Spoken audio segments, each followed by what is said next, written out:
আমরা বহুদিন পর বাংলাদেশের মানুষ যেন স্বাধীনভাবে ভোট দিতে পারে তাদের জনপ্রতিনিধি নির্বাচনের জন্য, এবং জুলাই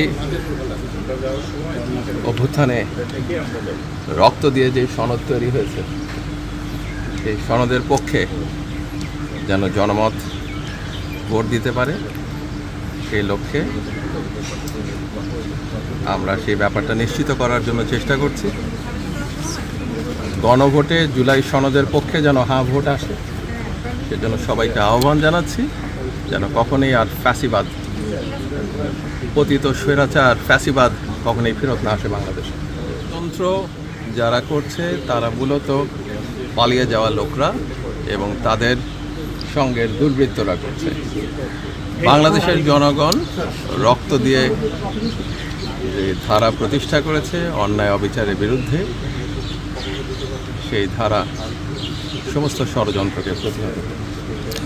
বাংলাদেশের জনগণ 12ই ফেব্রুয়ারি গণভোটের পক্ষে অবস্থান নিয়ে এবং তাদের পছন্দের জনপ্রতিনিধি নির্বাচন করে বাংলাদেশের ভবিষ্যৎ নির্ধারণ করবে।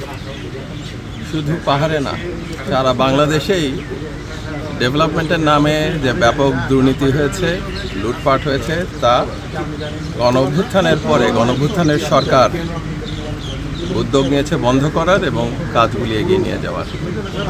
তারই অংশ হিসাবে দেখলেন এখানে আমরা ডিপিএইচের প্রোগ্রামে আসলাম, পাবলিক হেলথের প্রোগ্রামে আসলাম, বর্জ্য ব্যবস্থাপনা, পানি ব্যবস্থাপনার ব্যাপারে পাহাড়ে পানি সংকট আছে, কি করা যায় সেটা নিয়ে আপনাদের সামনেই আলোচনা করলাম।